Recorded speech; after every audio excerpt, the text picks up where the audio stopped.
Hi, it's Dwyer, gamblersadvisory.com, dwyervip.com. Remember, the opinion you should follow should be your own. Just consider this video to be a second opinion from a complete stranger online. Let's venture off the beaten path here and get beyond the picks and talk about things that actually surprised me in boxing this last weekend. But before I do, let me shine a light on a project here that deserves attention that involves boxing. Now, you know Hollywood, right? Hollywood has ups and downs. I'm a fan of Hollywood movies. I'm not a fan of business in Hollywood, right? Hollywood's a land where women get paid substantially less than men, where the idea of a black agent is almost unheard of.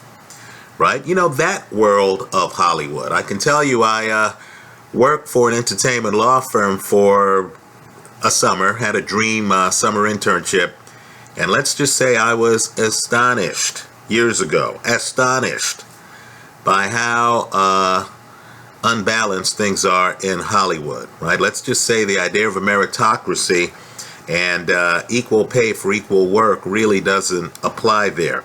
Anyway, there's a guy who's beating the odds there.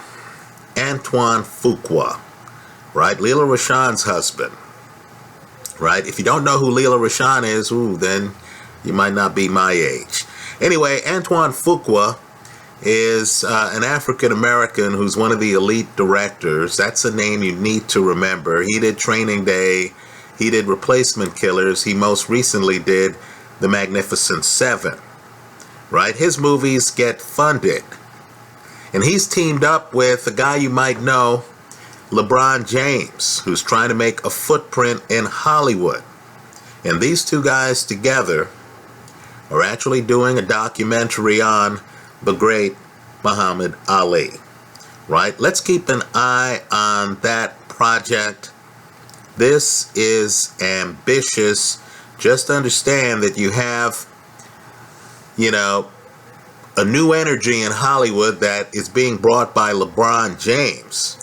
And he's putting together quite a team, right? Understand, too, there are many in Hollywood.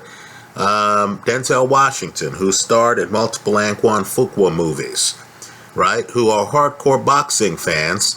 Denzel shows up for many fights and thinks he can avoid the camera by wearing a Yankee hat, growing a beard, and wearing a tracksuit. Come on, Denzel, you're fooling nobody. Anyway, let's just say there's a fight community in boxing in Hollywood, and Antoine Fuqua is one of those people.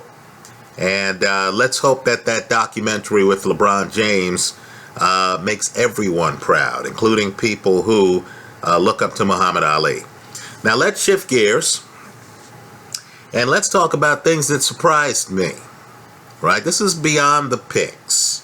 Right? We're really interested not so much in picks as in actual fighters and their futures and fight styles. Now, the gamblers were taken care of on the Jamal Charlo Julian Williams fight, right? The hedge held. It was Charlo by KO. But I was surprised by that fight, right? Let's just say going forward, we're all going to have our own expectations on the fighters. But understand, I thought Julian Williams looked better than Charlo, right? Just from a style perspective. Now, I've put the KO of the fight in my favorites folder here. Ronnie Shields is one of my favorite trainers. Understand, Ronnie Shields trained Pernell Whitaker, one of my favorite all-time boxers. Now, Pernell was a guy who bent at the waist, set up angles where you couldn't hit him with some of your best punches. What I want people to do is to go back and look at Pernell Whitaker against both Chavez, a fight Whitaker won, but they called it a draw, right? We're here going behind the curtain, looking at what's really happening in boxing. And Pernell Whitaker against Oscar De La Hoya, simply put, one of the best defensive performances ever caught on film, and they actually gave Oscar the decision in that fight, right? If you're into great defense, what Purnell does there is spectacular. Now, Ronnie Shields is the guy behind Jermall Charlo. And let me just say, Jermall Charlo is not Pernell Whitaker. I know he won the fight. I know he's unbeaten. I know he has a belt. I know he has a lot of hype behind him. Okay, great. But to me, and we're just trying to get behind the numbers here, behind the outcomes here, right? Yes, he won the fight by KO, right? I'm sure Julian Williams' own corner would agree with that. But he stands too upright. He's a young guy who, is in the trenches a bit too much. Quite frankly, I'm more impressed by his brother than I am him. Right? Ronnie Shields told Charlo during the fight, hey, you have to let your hands go. Right? Why? Because Ronnie knew he couldn't say to him, hey, just continue with your defensive brilliance, because there isn't any defensive brilliance. Right? Let's say the advice Ronnie Shields gave Charlo was very different than the advice he would give Pernell Whitaker. Right? Charlo, to me, for all of his accomplishments, is still a bit green. Right? He's too offensive. He's too on his front foot. He hits hard with both hands, folks. He has a lot of power. This fight turns on really the punch of the weekend, a textbook, spectacular right uppercut that catches Williams flush. I give Charlo credit on the offensive skills.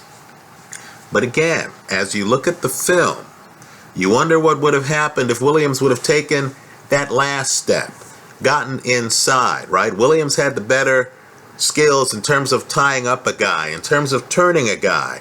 But Williams stayed at arm's length from Charlo, and it cost him. Charlo, to me, is just not elusive enough. I think he has the gift of youth, right? Hand speed, resiliency, throws a lot of punches. But I wonder whether Charlo can really fight inside. I wonder what happens if Charlo ever becomes the hunted in a fight instead of the hunter. Right? Charlo also seemed to me to be a little bit robotic. Right? He does let his hands go. He is offensively blessed. There's more to the game than offense. I really wondered about his pacing. I really wondered about his spacing. I really wondered if he could win a fight fought in slow motion. Right? Certainly, if it's a fight where guys are letting their hands go and it's a front foot, who gets there first and stuff like that, Charlo is going to be hard to deal with. But I do wonder how long a tall guy who stands really upright and is right in front of you is going to be able to live on this fight style. Simply put, you're not going to be young forever. So let's hope that Charlo continues to learn the game, figure out how not to get hit, right? Figure out how to win slow rounds without putting yourself at risk. Right? Let me say this too, and I don't say it lightly. One of the best moments I've ever seen from a crowd, and I give this Southern California crowd a lot of respect, was at the end of the fight. Right? These two guys, of course, before the fight, let's say, weren't presidents of each other's fan clubs. Right? So, after the fight, Julian Williams gets decked. He's on the canvas. Right? He gets off the canvas. He then gets stopped. People are in the ring. Williams realizes that he's just been beaten. So he walks over to the victor's corner. and he tries to basically just congratulate the guy who just beat him. You know the rest. Charlo, again, young guy, not just on the calendar, but I mean just mentally young. His emotions aren't together, right? Doesn't understand sportsmanship. Charlo refuses to acknowledge him. Charlo refuses to touch gloves with him. He refuses to accept Julian Williams's concession. Now, in SoCal, they know boxing, right? They know rich history of fighting in Southern California. Oscar De La Hoya, who I mentioned earlier in this video, right? Shane Mosley, they're from Southern California, right? The Bernard Hopkins fight will be taking place against Joe Smith in Southern California. You have a lot of venues in Southern California that have very rich boxing histories, have a hardcore boxing tradition in Southern California. The crowd wasn't having any of it, right? Maybe Charlo didn't know where he was. Charlo's from out of state. He's from Texas. The crowd booed him. Quite frankly, the crowd should have booed him, right? Let's hope Charlo, who's a champion right now, figures things out a little bit better and grows up a bit.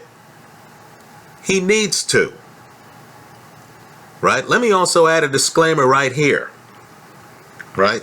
Understand, this is not a fan club site.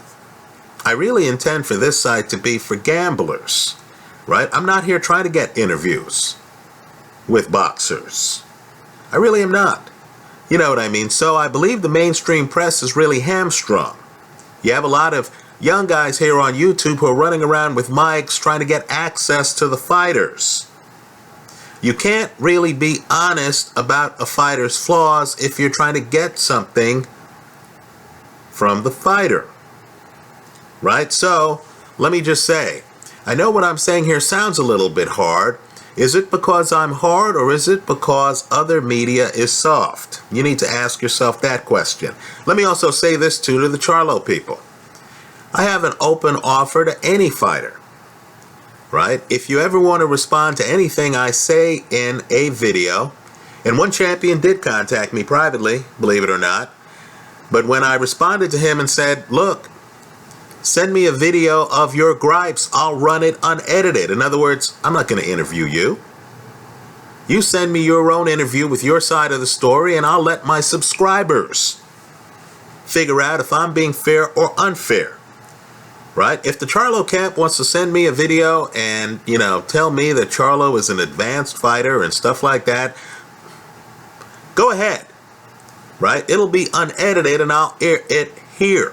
If that happens, I don't expect it to. Let's just say Charlo, at this stage, is a promising young fighter with a belt who's still learning the sport.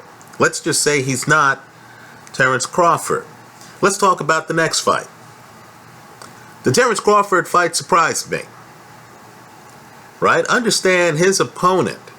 Now, I thought Crawford would win. I don't think I made a video of it here online.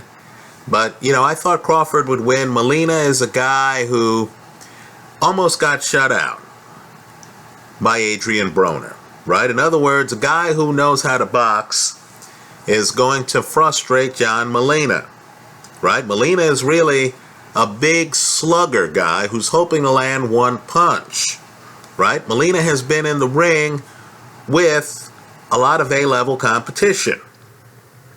Let's just say, even though I expected Terence Crawford, who I consider to be one of the best in the sport, to win the fight, I was a bit astonished by how good Crawford looked in doing so. Now, I have a video of the highlights in my favorites folder here online. You can judge for yourself. You know the things I just criticized Charlo on? Standing too upright, being too vulnerable to getting hit, right? Being the front foot hunter, not really the back foot guy. You can't level any of those criticisms against Terence Crawford. Let's say Crawford is the finished product. He's where you end up after studying the sport, continually improving your game, and learning what's going on, right? Crawford is a master. Let's just say I wasn't expecting this level of dominance, right? Crawford is that fighter who, quite frankly, exceeds your expectations. As you look at the highlights, just look at how Crawford is able to land hard body shots while he's moving, right? Crawford's moving, he lands hard body shots, then he follows up with hard head shots, then he backs away, right? Crawford really doesn't leave himself exposed that often. You'll notice Crawford, while he's doling out punishment, sometimes is on his back foot, right? As you look at the highlights, you never see Crawford get hit flush. The stoppage comes, right? Basically, Molina's overwhelmed. Doesn't go down, but he's overwhelmed in the corner. And you'll notice Crawford throws 3 straight right hands, but does it so fluidly, right? It's as if he realizes, hey, I can land the right hand. Crawford's a guy who can just throw 3 right hands in a row, hard punches, and it just looks like a walk in the park, right? You have to think to yourself, man, is the guy this good? And the answer is yes. Let's just say Terence Crawford right now is far ahead of Charlo from a style perspective. Let me add this too. A fight that surprised me. I didn't make a video here online about the fight, but it surprised me, right? I thought Derek Chisora started the fight against Dillian Whyte very strongly. Very strongly. I thought Whyte privately would have a hard time keeping Chisora off of him, right? But there's a little bit of a difference between Derek Chisora and prime Mike Tyson, right? In fact, Chisora looks like older Mike Tyson. As Chisora comes in, right, understand, coming in, you have to still be elusive. You can't have your head where you're getting hit on the way in. So you'll notice fighters like Jack Dempsey. Let's go way back. Look at the films. Jack Dempsey will stay outside. He'll wait for openings. Then Dempsey will saunter inside and will throw punches where he's leaning his head. It's kind of like a Jorge Arce type dynamic, where he's throwing hard punches, but he has his head kind of tucked off at the side, right? He doesn't leave his head there, because the idea is when he comes inside and he's throwing punches, they're openings, right? So if you have your head a little bit too stationary, you're going to get hit on the way in, right? So you'll notice Joe Frazier, they called it bobbing and weaving, right? You'll see Joe going like this. He's moving his head, right? The idea is that as Joe comes in, he's trying to move his head so you can't hit him while he's throwing left hooks, right? It's the same dynamic, right? The left hook's a little wide, right? So you have to always be mindful of getting hit with the punch while you're throwing on the guy's head. Now, Dillian Whyte, to his credit, after, in my opinion, getting overwhelmed the first 2 rounds, right? He's down 2-0. Now, don't get me wrong. I'm not sure he won the fight, right? The fight's close enough where it could have gone either way, right? I believe one judge had it for Derek Chisora. But I have to give Dillian Whyte credit on being adaptive reactive. In other words, he figures out over time how to hit Derek Chisora when Derek Chisora comes in. And it's a bit fascinating because Dillian Whyte needs to extend his arms to get power on his shots, right? He's not a guy who's just throwing real short punches, right? So you'll notice there's an Ali Frazier dynamic in this fight. where Derek Chisora is coming inside and Dillian Whyte doesn't quite do a David Haye, right? David Haye is moving a lot against Derek Chisora when he fights Derek Chisora, right? Haye's moving to create openings, right? Here, Dillian Whyte, I thought, is literally staying closer to the pocket than Haye. He doesn't have Haye's legs, right? He's staying closer to the pocket than Haye, and he's timing punches, right? Short hooks, short uppercuts, as Derek Chisora comes in. That surprised me. Well, I'm not 100% convinced that Dillian Whyte is championship level.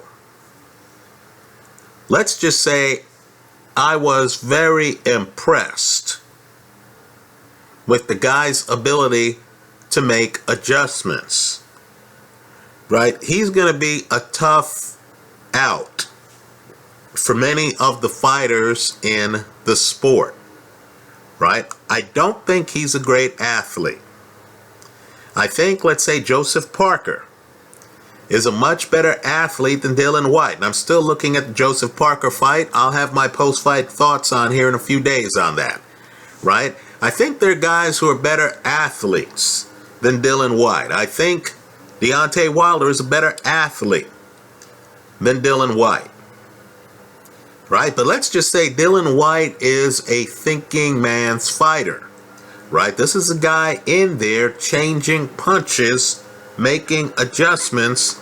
I was impressed. Let me close with some comments on Abner Maris, right? Abner Maris beat Jesus Cuellar. And I'll just say, I'm a bit shocked that Abner Maris is still in the sport, right? I know he is a warrior, absolutely. But this is a guy who had a detached retina, right? And he's a guy who cannot avoid getting hit. He strikes me as a guy who's really more of an energy guy than a skilled technician. In fact, he's had some dodgy fights where he fights Joseph Agbeko, right? And just had a problem landing punches above Agbeko's belt, right? He hit Agbeko with an inordinate amount of low blows. I thought against Johnny Gonzalez, who is a technician, I thought Gonzalez was just waiting to nail Abner Maris, and Abner Maris fell into the trap, right? Maris's game is really a bully type game where he gets inside and he throws a high volume of punches. I'm surprised that that fight style has him still viable and still winning fights like his last fight against quality competition, right? So let's just say, right, and we're gamblers here, let's just say I'm watching Abner Maris closely. I'm expecting him to have another car crash. I'm expecting him to run into a guy who's going to use his hyper aggressiveness against him, right? Certain styles have expiration dates. You won't find older fighters with Abner Maris's fight style, right? Just like I don't believe you'll find older fighters with Jermall Charlo's fight style, right? So, you know, let's try to stay ahead of the casino, or at least get ahead of the casino, right? And if you're looking for possible upsets, a guy who can set traps, a guy who can lure Abner Maris into counter right hands and stuff like that.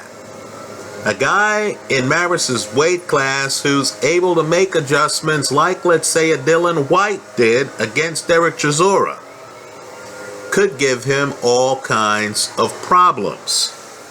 Now, that's how I see it.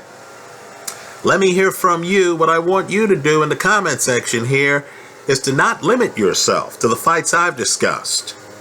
Share with us anything that surprised you in boxing this last weekend.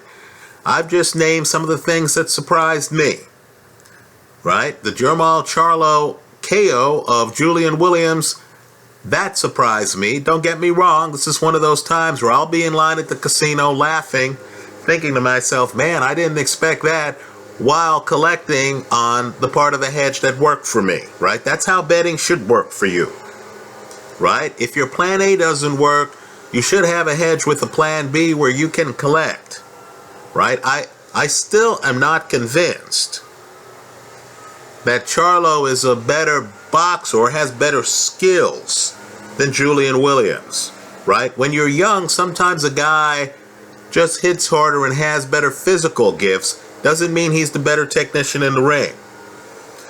Speaking of technicians, I was surprised by the dominance of Terence Crawford's performance. Folks, that was a dominant performance, right? I was surprised by Dillian Whyte's ability to make adjustments. That was very impressive against a guy who's a hardcore pressure fighter, right? Many men have wilted against Chisora, who is very tested, right? He's a guy who has fought both Vitaly Klitschko and Tyson Fury, right? And David Haye, right? He's pursued the opposite path that Anthony Joshua has pursued, right? And I am surprised by Abner Maris's continued success with a fight style I consider to be a little bit limited. That's what surprised me. Let me hear what surprised you.